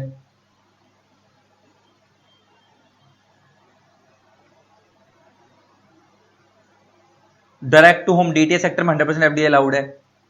एफएम सेक्टर में 49% अलाउड है। एयरपोर्ट सेक्टर में 100% एफडीआई अलाउड है। मैं तुम्हें इंश्योरेंस वाला दिखा रहा था, इंश्योरेंस की बात छेड़ी है तो इंश्योरेंस पे आते हैं। ई कॉमर्स सेक्टर के अंदर जैसे अमेजोन इंडिया में आके काम कर रहा है, 100% एफडीआई अलाउड है। बैंकिंग सेक्टर के अंदर 74% एफडीआई अलाउड है। इंश्योरेंस कंपनी 74% एफडीआई अलाउड है, पहले ये 49% थी, तुम्हारे को बताया। अब ये 74% का मतलब क्या है? इसका मतलब अगर कोई बाहर की एंटिटी किसी इंडियन इंश्योरेंस कंपनी में इन्वेस्ट करना चाहती है तो वो चाह के भी 100% इन्वेस्ट नहीं कर सकती। उसको इंश्योरेंस सेक्टर में खाली कितना इन्वेस्ट करना अलाउड है? 74। या ऐसा कह लो कि अगर कोई बाहर की कंपनी इंडिया में खुद की इंश्योरेंस कंपनी बनाना चाहती है, अगर वो खुद की बना भी लेगी तब भी वो उस कंपनी के 100% शेयर होल्ड नहीं कर पाएगी। वो खाली कितने होल्ड कर पाएगी? 74%। 26% शेयर्स उसको इंडियन शेयर होल्डर्स को देने पड़ेंगे। 26% शेयर्स उसको इंडियन शेयर होल्डर्स को देने पड़ेंगे। अच्छा, इसका मतलब इसको हम बोलते हैं सेक्टोरल कैप। इसको हम यहां पे एक शब्द बोलते हैं, क्या? Sectoral cap. और ये सेक्टोरल कैप जगह जगह अलग अलग होता है, अलग अलग सेक्टर के लिए अलग अलग है। किसी किसी सेक्टर में 49% का सेक्टोरल कैप है। अच्छा, किसी में 49% का सेक्टोरल कैप है तो इसकी इंटरप्रिटेशन क्या हो गई? 49% के सेक्टोरल कैप का मतलब है कि अगर कोई इंडियन कंपनी एक्स लिमिटेड और मान लो उस सेक्टर के अंदर 49% का सेक्टोरल कैप है, इसका मतलब अगर कोई वाई लिमिटेड इस कंपनी में, इंडियन कंपनी में एफडीआई करना चाहती है तो वो मैक्सिमम 49% की कर सकती है। तो ये इनका सेक्टोरल कैप हो गया। कैप का मतलब ही क्या होता है? मैक्सिमम लिमिट, कि इस सेक्टर की कंपनी के अंदर मैक्सिमम इतना ही इन्वेस्ट कर सकते हैं। अच्छा, किसी किसी सेक्टर में सेक्टोरल कैप का कोई कंसेप्ट ही नहीं है। जैसे भी आपने ऊपर देखा, टी वाला सेक्टर जो था, टी सेक्टर, उसके अंदर 100% एफडीआई अलाउड है। 100% एफडीआई अलाउड है। इसका मतलब क्या? मतलब आप बाहर की कंपनी इंडिया के अंदर बाहर की एंटिटी इंडिया के अंदर या तो अपनी एक पूरी की पूरी नई कंपनी बना ले, या किसी इंडियन टी वाली कंपनी को पूरा का पूरा खरीद ले, 100% उसमें इन्वेस्ट कर दे। टी सेक्टर वाली कंपनी थी, ई कॉमर्स वाली थी, जैसे आपने अमेजोन के बारे में देखा, ई कॉमर्स। तो ये वो वाले सेक्टर थे जिनके अंदर आपको 100% एफडीआई करना अलाउड है। इसका मतलब बाहर की कंपनियां इंडिया, अच्छा जिस सेक्टर में 100% एफडीआई अलाउड है, इसका मतलब वो वाली कंपनियां इंडिया में कौन सी कंपनियां बनाती होंगी एफडीआई? होली ओन सब्सिडी की फॉर्म में बनाती होंगी। अगर होल इन सब्सिडी का मतलब क्या होता है? जब एक कंपनी दूसरी कंपनी को 100% शेयर्स कंट्रोल कर लेती है अपने पास। तो अगर बाहर की कंपनी इंडिया में नई कंपनी बना ले और उस सेक्टर में 100% एफडीआई अलाउड है, तो इसका मतलब तो ये हो गया ना कि बाहर की कंपनी ने उस कंपनी को अपनी होली ऑन सब्सिडी बना लिया, तो उसने एफडीआई होली ऑन सब्सिडी की फॉर्म में करी है। लेकिन अगर बाहर की कंपनी इंडियन कंपनी के किसी ऐसे सेक्टर में इन्वेस्ट कर रही है जहां पे 100% एफडीआई अलाउड ही नहीं है, जैसे इंश्योरेंस सेक्टर में आप 100% इन्वेस्ट कर ही नहीं सकते चाह के भी, खाली 74% कर सकते हो, इसका मतलब आप हमेशा ज्वाइंट वेंचर के रूट में जाओगे। किस रूट में? Joint venture. मतलब क्या? 74% आप लगाओगे, 26% के लिए आपको किसी और से हेल्प लेनी पड़ेगी, 26% के लिए आपको किसी और इन्वेस्टर से हेल्प लेनी पड़ेगी, 26% आप चाह के भी इन्वेस्ट नहीं कर सकते। अच्छा, किसी किसी सेक्टर में 49% अलाउड होता है। तो 49% का मतलब क्या? कि बाहर की एंटिटी 49% अपना इन्वेस्ट करेगी और 51% इंडियन इन्वेस्टर को इन्वेस्ट करना पड़ेगा। आपको पता है हीरो होंडा अब तो ऑटोमोबाइल इंडस्ट्री के अंदर कितनी एफडीआई अलाउड है कितनी नहीं, अभी तुम्हारे को लिमिट बताऊंगा। लेकिन पहले ऑटोमोबाइल इंडस्ट्री में 100% एफडीआई अलाउड नहीं थी। तो होंडा जापान की कंपनी है, तो उनके पास इतना पैसा था कि वो इंडिया में पूरी की पूरी नई कंपनी खोलकर 100% पैसा इन्वेस्ट कर सकते थे इंडियन कंपनी के अंदर, अपनी कंपनी बनाकर वो अपनी होली ओन सब्सिडी बना सकते थे। लेकिन वो स्टिल नहीं बना पाए क्योंकि उस टाइम पे इंडिया में ऑटोमोबाइल सेक्टर के अंदर 100% एफडीआई अलाउड नहीं थी। तो उनको मजबूरी में क्या करना पड़ा कि हीरो वालों से कॉन्ट्रैक्ट करना पड़ा, ताकि इंडियन इन्वेस्टर उनके साथ मिलेंगे तो दोनों का क्या हो गया था? ज्वाइंट वेंचर हो गया था। तो इसका मतलब अगर आप पूरा 100% किसी सेक्टर में इन्वेस्ट कर पा रहे हो तो आपकी चॉइस है कि आप इंडिया में अपनी होली ओन सब्सिडी बना लो। अब होली ओन सब्सिडी दो तरीके से बनाओ, या तो आप अपनी ही नई कंपनी बनाकर 100% शेयर ले लो, या किसी बनी बनाई कंपनी के 100% शेयर खरीद लो, तो वो होली ओन सब्सिडी हो गई। या आप चाहो तो ज्वाइंट वेंचर भी कर लो, 100% तक अलाउड है। अब वो आपकी मर्जी है ना, पूरा 100% इन्वेस्ट करना चाहते हो नहीं, या आप चाहते हो कि आप खाली 60% इन्वेस्ट करोगे, 40% कोई दूसरी कंपनी इन्वेस्ट करे। 100% तो वो सेक्टर में अलाउड तो थी, लेकिन आपने खाली 60 इन्वेस्ट करा, 40% किसी इंडियन एंटिटी से लगा दिया, तो वो भी ज्वाइंट वेंचर है। लेकिन अगर किसी सेक्टर में 100% एफडीआई अलाउड है ही नहीं, तो वहां तो आपको मजबूरी में ज्वाइंट वेंचर ही करना पड़ेगा, क्योंकि आप 100% पैसा लगा ही नहीं सकते। तो बचा कुछ पैसा आप लगाओगे, कुछ पैसा इंडियन कंपनी लगाएगी। तो इसका अलग एक चीज समझ आ गई, अगर किसी सेक्टर में ज्वाइंट वेंचर, इसका अलग अगर किसी सेक्टर में सेक्टोरल कैप है, अगर किसी सेक्टर के अंदर, तो इसका मतलब ना 3 तरीके की कैटेगरी हो गए, 3 सेक्टर हो गए। सेक्टर भी 3 तरीके के हो गए, अभी तुम्हें बताऊंगा। एक है प्रोहिबिटेड सेक्टर्स,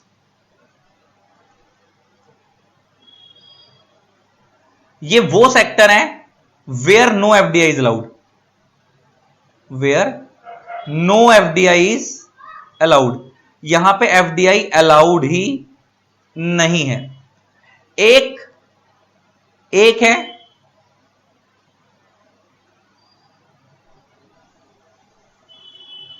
दो sectors where there is a sectoral cap, वो वाले सेक्टर्स जहां पे सेक्टोरल कैप है, मतलब एक अपर लिमिट दी हुई है कि आप इससे ज्यादा इन्वेस्ट नहीं कर सकते। किसी किसी का सेक्टोरल कैप 74% का है, किसी का 49% का है, तो इसका मतलब क्या? किसी का 26% का है, किसी का बाहर की कंपनी खाली 26% तक इन्वेस्ट कर सकती है, किसी में 49% का सेक्टोरल कैप है। इसका मतलब बाहर की कंपनी इंडियन कंपनी में एफडीआई के टाइम पे खाली 49% इन्वेस्ट कर सकती है। कहीं पे 74% का सेक्टोरल कैप है, इसका मतलब क्या? बाहर की कंपनी खाली 74% तक इन्वेस्ट कर सकती है, रिमेनिंग 26% इंडियन इन्वेस्टर्स लगाएंगे उसके अंदर पैसा। तो जहां पे सेक्टोरल कैप है, तो वहां पे here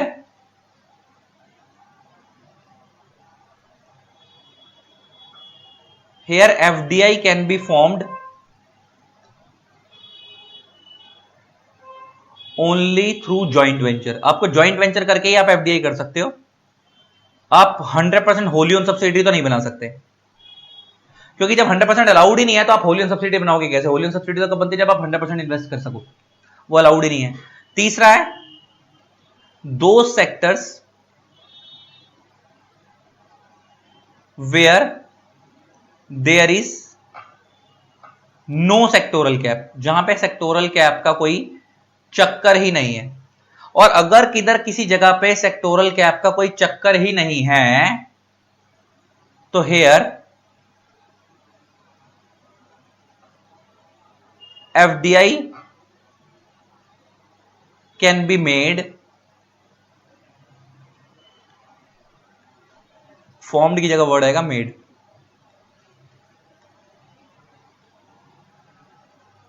either through joint venture और थ्रू होली ओन सब्सिडरी, आपकी चॉइस है। देखो किसी सेक्टर के अंदर 100% सेक्टोरल कैप का कोई चक्कर ही नहीं है, मतलब 100% एफडीआई अलाउड है। अब चाहो तो पूरा 100% इन्वेस्ट कर दो किसी एग्जिस्टिंग कंपनी में, तो उसको आपने अपनी होली ओन सब्सिडरी बना लिया, या आप नई कंपनी बनाकर उसके 100% शेयर ले लो तो भी आपकी होली ओन सब्सिडरी है। तो होली ओन सब्सिडरी एक तरीका ये है। दूसरा तरीका ये 100% अलाउड तो है, लेकिन आप खुद ही 100% नहीं लगाना चाहते, आप चाहते हो कि कुछ पैसा आप लगाओ, कुछ पैसा इंडियन इन्वेस्टर लगाएं, तो आप ऐसा भी कर सकते हो इस वाली केस कैटेगरी में। लेकिन इस वाली कैटेगरी में तो आपको कुछ आपको लगाओगे, कुछ किसी और से लगवाना ही पड़ेगा, क्योंकि उसका रीजन क्या है कि यहाँ पे सेक्टोरल कैप का चक्कर है कि आप मैक्सिमम एक लिमिट तक ही लगा सकते हो, उससे ऊपर लगा ही नहीं सकते। और कुछ सेक्टर वो हैं प्रोहिबिटेड सेक्टर जहां पे एफडीआई अलाउड नहीं है, जैसे एग्जांपल लॉटरी, गैम्बलिंग। बाहर के लोग इंडिया में लॉटरी गैम्बलिंग नहीं कर सकते, इन सेक्टर में पैसा लगा ही नहीं सकते। जब इंडिया वालों को अलाउड नहीं करते हम लोग गैम्बलिंग वगैरह, तो बाहर वालों कैसे कर देंगे।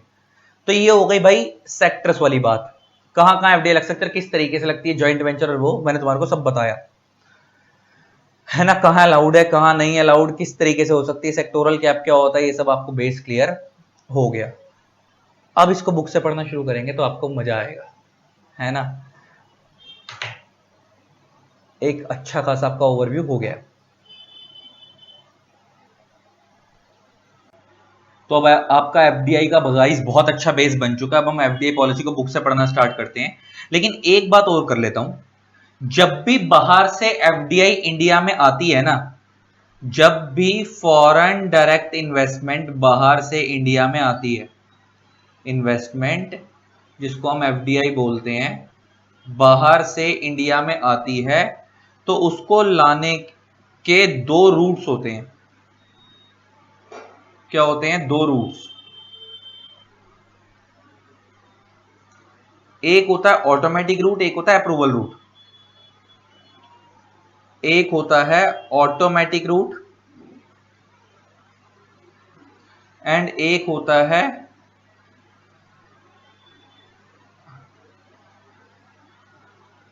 Approval root. दोनों में फर्क क्या होता है समझना।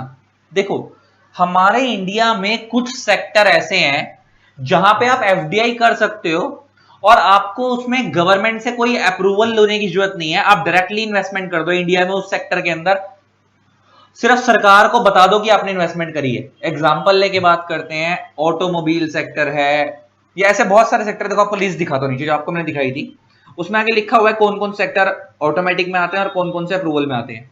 तो जो ऑटोमेटिक में आ रहे हैं उसका मतलब ये है कि अगर आप उन सेक्टर्स में एफडीआई करोगे तो आपको सरकार का अप्रूवल लेने की जरूरत नहीं है, आप डायरेक्टली इन्वेस्टमेंट कर लो, सिर्फ इन्वेस्टमेंट करने के बाद सरकार को बता देना। ये देखो सब क्या क्या ऑटोमेटिक लिखा है ना, जैसे एनिमल हस्बेंड्री हो गया, टी सेक्टर हो गया, सब क्या क्या ऑटोमेटिक लिखा है। इसका मतलब सब ऑटोमेटिक सेक्टर का मतलब क्या है कि यहाँ पे सरकार को अप्रूवल लेने की जरूरत नहीं है। लेकिन ये तो माइनिंग, इंडिया में माइनिंग वगैरह करनी है ना, कोल माइनिंग वगैरह या मिनरल्स की माइनिंग वगैरह, तो उसके लिए गवर्नमेंट का अप्रूवल चाहिए, मतलब ये अप्रूवल रूट वाला हो गया। तो यहाँ पे ऑटोमेटिक नहीं लिखा, मतलब ये अप्रूवल रूट है।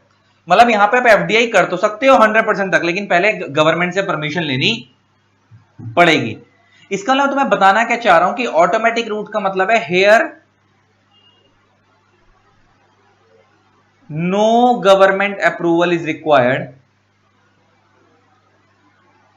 Here no government approval is required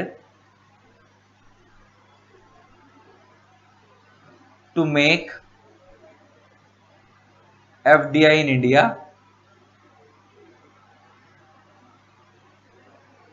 only intimation is to be given to the government।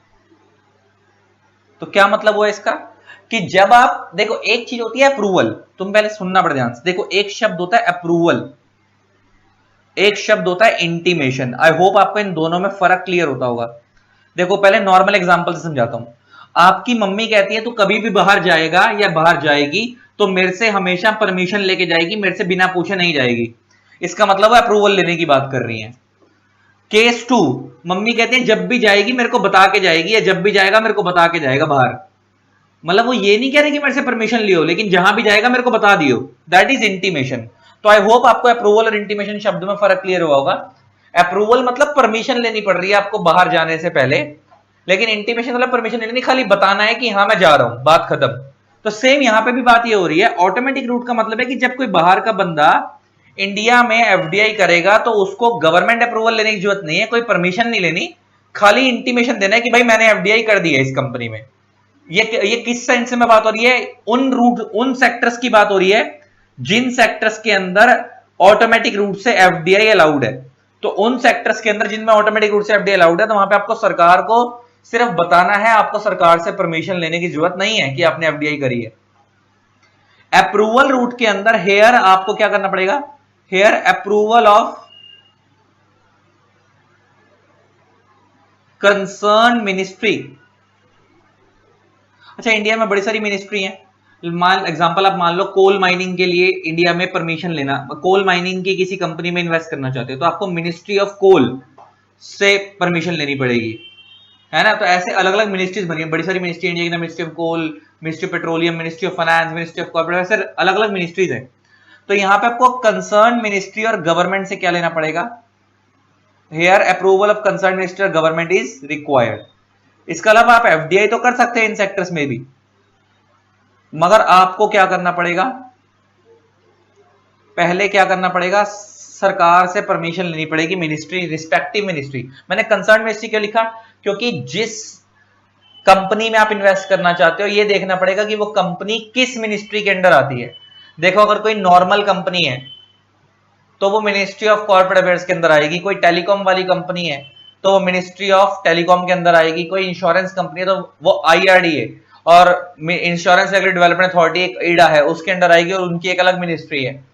Same अगर कोई कोल माइनिंग वाली इंडस्ट्री तो मिनिस्ट्री ऑफ कोल के अंदर आएगी। तो अलग अलग कंपनीज के लिए अलग अलग मिनिस्ट्रीज हैं, अलग अलग सेक्टर्स के लिए।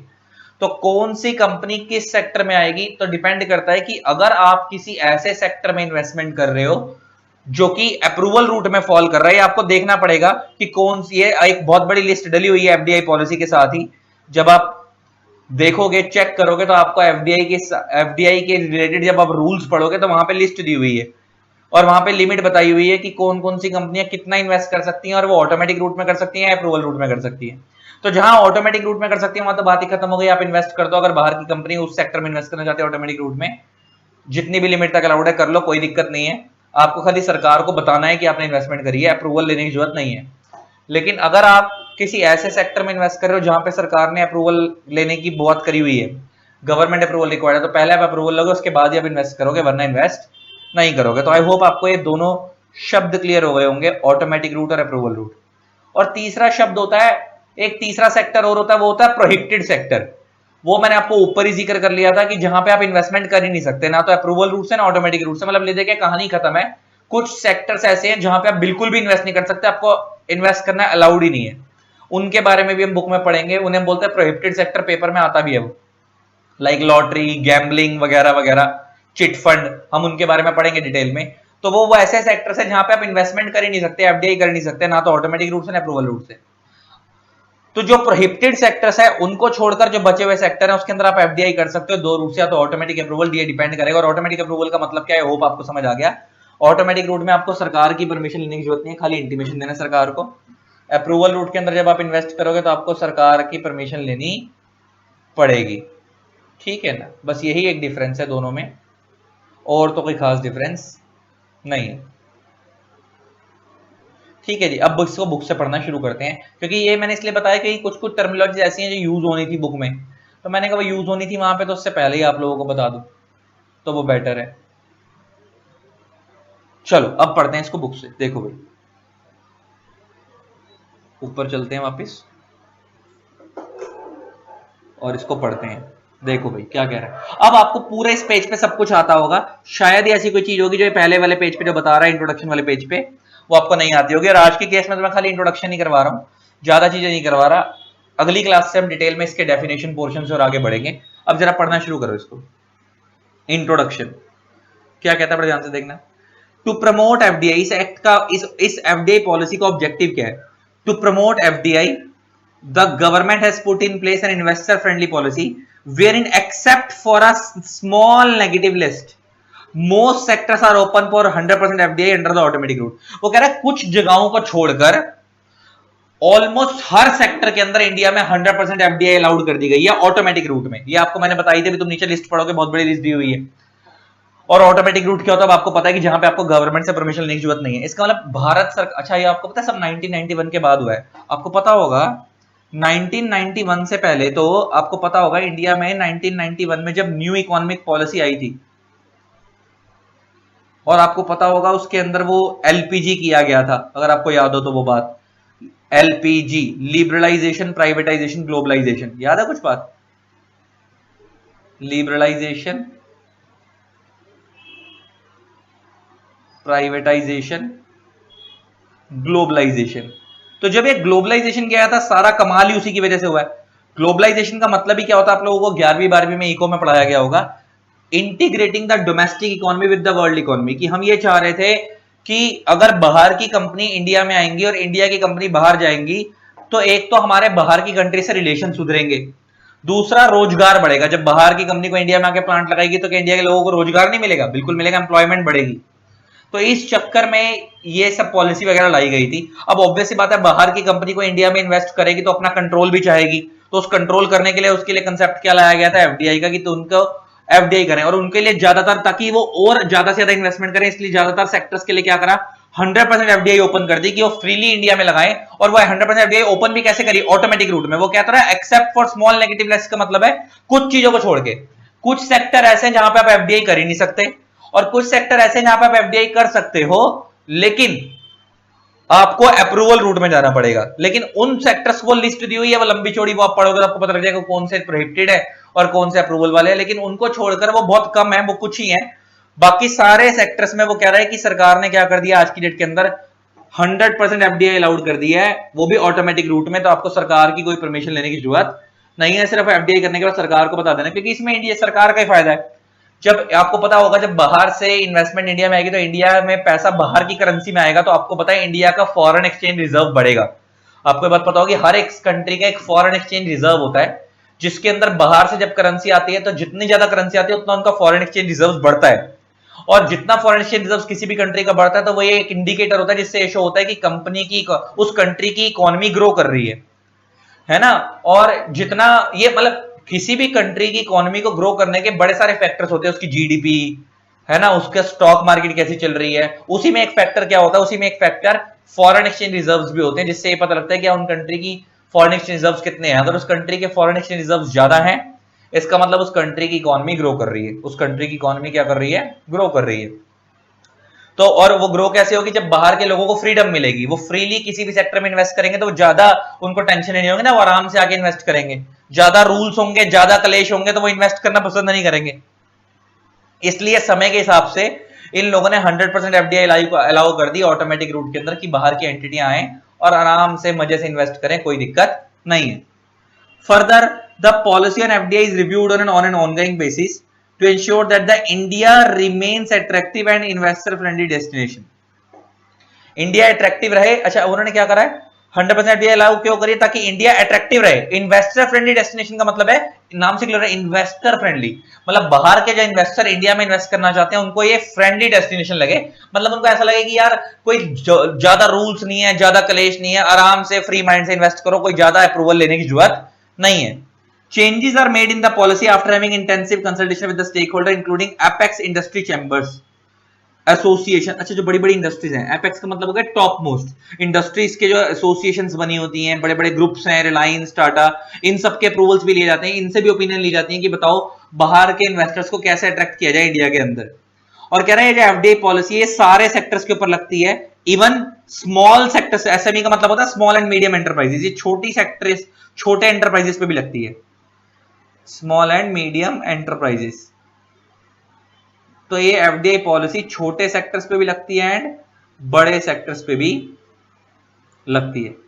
अब आता है मीनिंग ऑफ एफडीआई, ये आपको ऑलरेडी पता है, ये आपको ऑलरेडी पता है।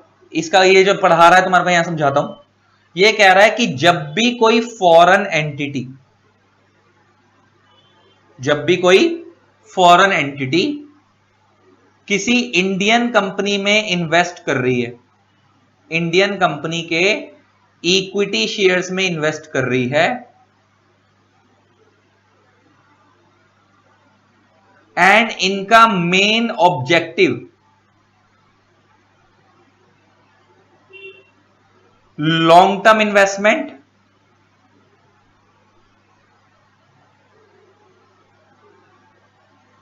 एंड सेकंड उस कंपनी को कंट्रोल करना है, कंट्रोल ओवर द कंपनी। इनके ये दो ऑब्जेक्टिव हैं, तो ऐसी कंपनी क्या करेगी? ऐसी कंपनी एफडीआई करेगी, ऐसी कंपनी एफडीआई करेगी, उसी को हम एफडीआई बोलते हैं। तो पढ़ना, in simple words foreign direct investment is made by foreign entities in Indian companies with the objective of acquiring some kind of control in that Indian company. आ गई बात?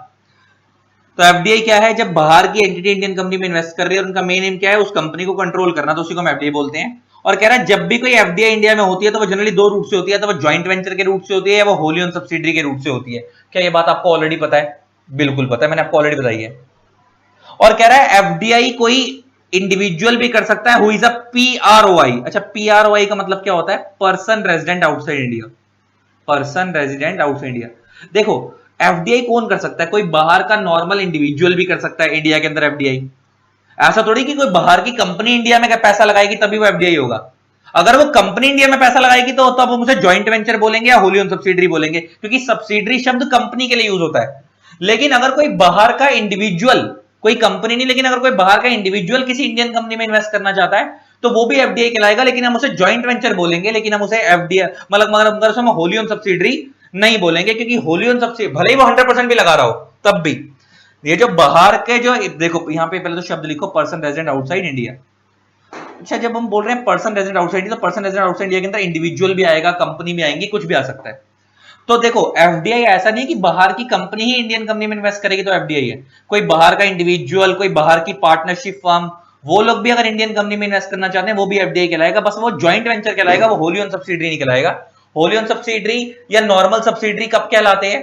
जब कोई कंपनी दूसरी कंपनी में इन्वेस्ट करती है। लेकिन अगर कोई इंडिविजुअल किसी कंपनी में इन्वेस्ट कर रहा है तो वो नॉर्मल ऐसे कह सकते हैं कि वो उस कंपनी का कंट्रोलर है या उस कंपनी का प्रमोटर कह सकते हैं उसको, लेकिन उस कंपनी का होल्डिंग नहीं बोल सकते किसी इंडिविजुअल को। समझ आती है? उसे हम ऐसे बोल सकते हैं कि उस कंपनी का प्रमोटर है, अगर उस कंपनी को कंट्रोल कर रहा है हम ऐसे कह सकते हैं कि कोई वो उस कंपनी का फॉरेन प्रमोटर है।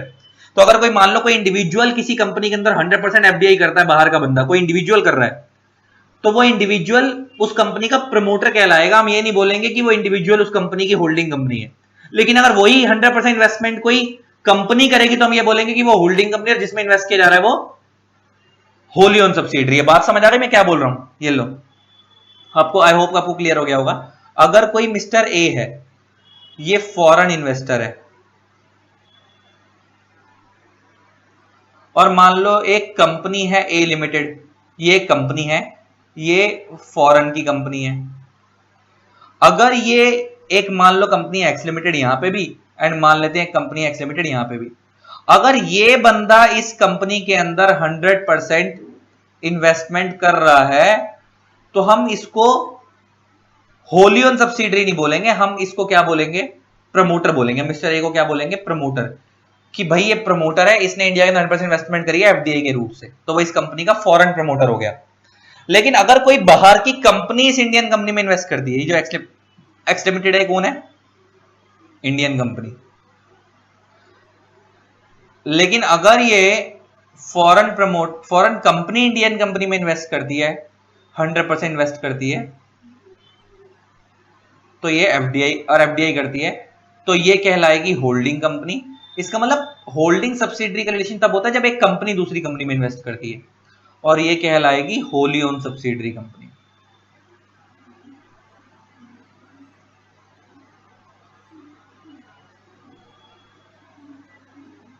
ठीक है जी, आई होप आपको इन दोनों में फर्क क्लियर हो गया होगा। अच्छा, वो कह रहा है FDI can be made by individual also who is a person resident outside India but a citizen of Pakistan and Bangladesh can invest only under the approval route of FDI. इसका मतलब ये समझो कि नॉर्मली किसी भी कंट्री का सिटीजन इंडिया में आराम से इन्वेस्ट कर सकता है, बस ये देखना पड़ेगा कि वो ऑटोमेटिक रूट है, अप्रूवल रूट है। वो अगर ऑटोमेटिक रूट है तो उसे कोई अप्रूवल लेने की जरूरत नहीं है, वो डायरेक्टली इन्वेस्ट करे, कोई दिक्कत नहीं है। और अप्रूवल रूट है तो उसे अप्रूवल लेना पड़ेगा। लेकिन कह रहा है जो अगर वो पाकिस्तान का सिटीजन है और वो बांग्लादेश का सिटीजन है तो वो हमेशा अप्रूवल रूट से ही इन्वेस्टमेंट करेगा, वो ऑटोमेटिक रूट से इन्वेस्टमेंट कर ही नहीं सकता।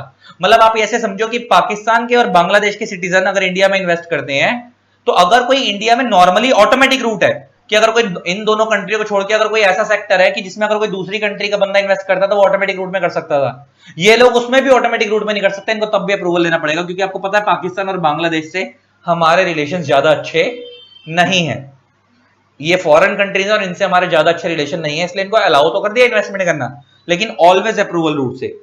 जैसे तो इसका मतलब ये हो गया कि अगर कोई नॉर्मल इन्वेस्टर है किसी दूसरी कंट्री का, तो इसका मतलब ऐसे समझो, तो इसका मतलब अगर ऐसे समझो कि अगर कोई PROI है, पर्सन रेजिडेंट आउटसाइड इंडिया, जो कि एक्सेप्ट पाकिस्तान एंड बांग्लादेश का है, पाकिस्तान एंड बांग्लादेश को छोड़कर अगर कोई नॉर्मल PROI है, मतलब किसी दूसरी कंट्री का बंदा है लेकिन वो पाकिस्तान और बांग्लादेश का नहीं है, तो ये दो रूट से इन्वेस्टमेंट कर सकते हैं इंडिया में, ऑटोमेटिक रूट से, जिन सेक्टर में ऑटोमेटिक रूट अलाउड है उसमें ऑटोमेटिक रूट से करेंगे, इनको खाली अप्रूवल, इनको खाली इंटीमेशन देना है, इनको परमिशन लेने की जरूरत नहीं है, और जिस सेक्टर में अप्रूवल रूट अलाउड है वहां पे इनको अप्रूवल लेना पड़ेगा।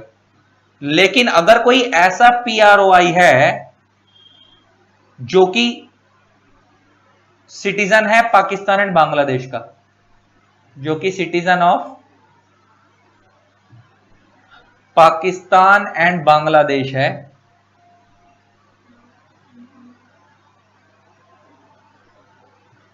जो कि सिटीजन कहां का है, पाकिस्तान का एंड बांग्लादेश का, तो ये इंडिया के अंदर जब भी इन्वेस्टमेंट करेंगे तो ऑलवेज अप्रूवल रूट के थ्रू करेंगे, इन लोगों को ऑटोमेटिक रूट अलाउड ही नहीं है। इसका मतलब अगर किसी सेक्टर में ऑटोमेटिक रूट में इन्वेस्टमेंट अलाउड भी है तब भी इनके लिए नहीं है, इन लोगों को, पाकिस्तान के लोगों को और बांग्लादेश के लोगों को हमेशा परमिशन लेनी पड़ेगी इंडिया में कभी भी इन्वेस्टमेंट करनी हो तो।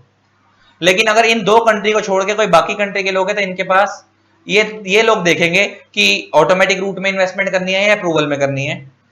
पाकिस्तान और बांग्लादेश वालों के साथ हम कह रहे हैं भाई तुम्हारे लिए कोई डिस्क्रिमिनेशन नहीं है, तुम हमेशा आओ अप्रूवल रूट में, तुम्हारे लोगों के हालात अच्छे नहीं है, तुम तो हमेशा परमिशन लेके इन्वेस्टमेंट करो। लेकिन बाकी कंट्री के लोगों को कि हम ये कह रहे हैं तुम्हारे पास चॉइस है, देख लो कि तुम्हें ऑटोमेटिक रूट वाले सेक्टर में इन्वेस्टमेंट करनी है, अप्रूवल वाले में देख लो कि तुम कौन से सेक्टर में इन्वेस्टमेंट करना चाहते हो, और उसमें देख लो कि तुम्हारे ऊपर ऑटोमेटिक रूट लग रहा है, अप्रूवल लग रहा है। और इन लोगों के लिए ऐसा कुछ भी नहीं है, इन लोगों को हमेशा ही, पाकिस्तान बांग्लादेश वालों को हमेशा ही अप्रूवल रूट में इन्वेस्टमेंट करनी पड़ेगी। अब इंटेंट क्या है, ऑब्जेक्टिव क्या है FDI पॉलिसी का? FDI is considered as a major source of non debt financial resource. आपको पता है ना, ऑब्वियस सी बात है, क्योंकि यहां पे हम इक्विटी में इन्वेस्ट करते हैं तो ये नॉन डेट हो गया, क्योंकि डेट के लिए तो इंडिया में कौन सा है, मैंने तुम्हारे को बताया था, डेट के लिए तो इंडिया में अगर आपको इन्वेस्टमेंट करनी है डेट रूट से तो उसके लिए ECB है इंडिया में, एक्सटर्नल कमर्शियल बोरिंग, और यहां पे आप FDI में तो आप इक्विटी में इन्वेस्ट करते हो, तो इक्विटी क्या हो गया, नॉन डेट। तो कह रहा है अगर आप नॉन डेट फॉर्म में इन्वेस्टमेंट करना चाहते हो इंडिया के अंदर तो ये FDI बेटर तरीका है, इंडिया की डेवलपमेंट में आप पार्टिसिपेट करो। और कह रहे हैं लिबरलाइजेशन होने के बाद ये सब चीजें ज्यादा हुई और आप ये लॉन्ग टर्म पर्पस के लिए इन्वेस्टमेंट करते हो इंडिया के अंदर, तुम्हारे को ये बात मैंने बताई थी।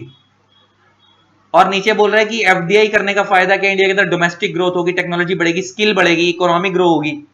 और कह रहा है ये पोर्टफोलियो इन्वेस्टमेंट से डिफरेंट है, क्योंकि पोर्टफोलियो इन्वेस्टमेंट का लास्टिंग इंटरेस्ट नहीं होता।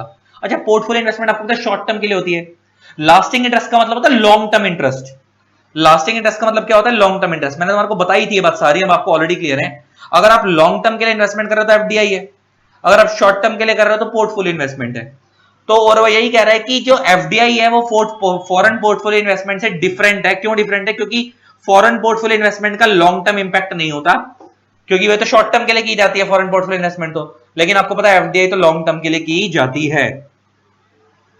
और नीचे वो ये बता रहे हैं कि गवर्नमेंट ने इंडिया में FDI पॉलिसी बनाई है और time to time department of industry and internal trade, ये जो DPIIT मैंने तुम्हारे को बोला डिपार्टमेंट है, ये डिपार्टमेंट किसके अंदर आता है, ministry of commerce and industry के अंदर आता है, मैंने तुम्हारे को बताया था। ये टाइम टू टाइम पॉलिसीज को क्या करते हैं, अमेंड करते हैं, जिसका through FDI consolidated FDI policy. इसका मतलब क्या है, टाइम टू टाइम इस FDI पॉलिसी में अमेंडमेंट लाई जाती है और ये मिनिस्ट्री लेकर आती है, मिनिस्ट्री का डिपार्टमेंट लेकर आता है, और वो जो अमेंडमेंट लेकर आते हैं वो थ्रू FDI कंसोलिडेटेड पॉलिसी के थ्रू लेकर आते हैं।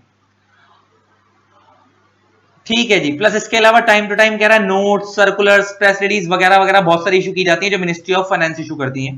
प्लस कह रहा है इसके अलावा फेमा भी लगता है, ऑब्वियस सी बात है, सारी चीजें फेमा के अंदर ही हो रही हैं। और कह रहे हैं ये नोटिफिकेशंस इनसे रिलेटेड जब भी हैं वो सब फेमा से रिलेटेड वो बताई जाती हैं। और कह रहा है साथ में RBI के लॉस भी लगते हैं, और अगर कोई भी कंफ्लिक्ट होगा तो अगर आरबीआई के लॉज में और एफडीआई पॉलिसी में, देखो आरबीआई आपको पता है एक रेगुलेटर है, और आरबीआई ने इंडिया में बहुत सारी रेगुलेशंस बनाता है, जैसे आरबीआई ने नॉन डेट इंस्ट्रूमेंट रेगुलेशन बनाई है 2019। अच्छा नॉन डेट ही तो हो गई, जैसे आप इक्विटी में इन्वेस्ट कर रहे हो, अगर कोई बाहर का इन्वेस्टर इंडिया में इन्वेस्ट कर रहा है इक्विटी में, तो वो नॉन डेट इन्वेस्टमेंट कर रहा है।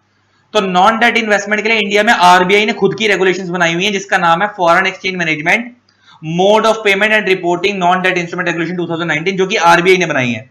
और अगर आरबीआई की रेगुलेशन में और एफडीआई पॉलिसी में कुछ भी कंफ्लिक्ट होगा तो आरबीआई की रेगुलेशंस प्रिवेल करेंगी, आरबीआई की बात मानी जाएगी, एफडीआई पॉलिसी की बात नहीं मानी जाएगी। और बाकी यही सब बता रहे हैं कि एफडीआई पॉलिसी कब कब आई, ये सब एग्जाम के हिसाब से रेलेवेंट नहीं है।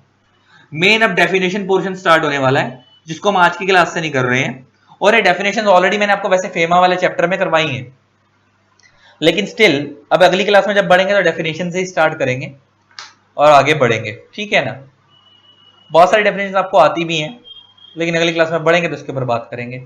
ये चैप्टर दिखने में बड़ा लग रहा है, लेकिन मैं मेरे हिसाब से 5-6 क्लास में खत्म कर दूं, क्योंकि पीछे तो बहुत सारे सेक्टर बताए हुए ना, उसकी वजह से चैप्टर बड़ा हो जाता है। वो मेरे को तो नहीं बताना, वो तो तुम्हारा होमवर्क है, तुम अपने आप पढ़ोगे कौन कौन सा ऑटोमेटिक कौन सा अप्रूवल। मेरे को तो सिर्फ लॉ समझाना है पूरा। चलो आई होप आपको लेक्चर अच्छा लगा होगा। इसी तरीके से वीडियोस को प्यार देते रहें। Keep loving, keep supporting, thanks a lot, bye bye. And ये मेरा प्रॉमिस है, जितनी डिटेल में आपको चैप्टर में करा दूंगा ना, ब्लड में घुस जाएगा तुम्हारे, एंड फील होने लगेगा कि भाई साहब मजा आ गया, कि डिटेल में नॉलेज है तुम्हारे को एफडीआई फेमा के लॉज वगैरह की। चलो अगले लेक्चर में मिलते हैं, डेफिनेशन पोर्शन को स्टार्ट करेंगे। Thanks a lot, bye bye.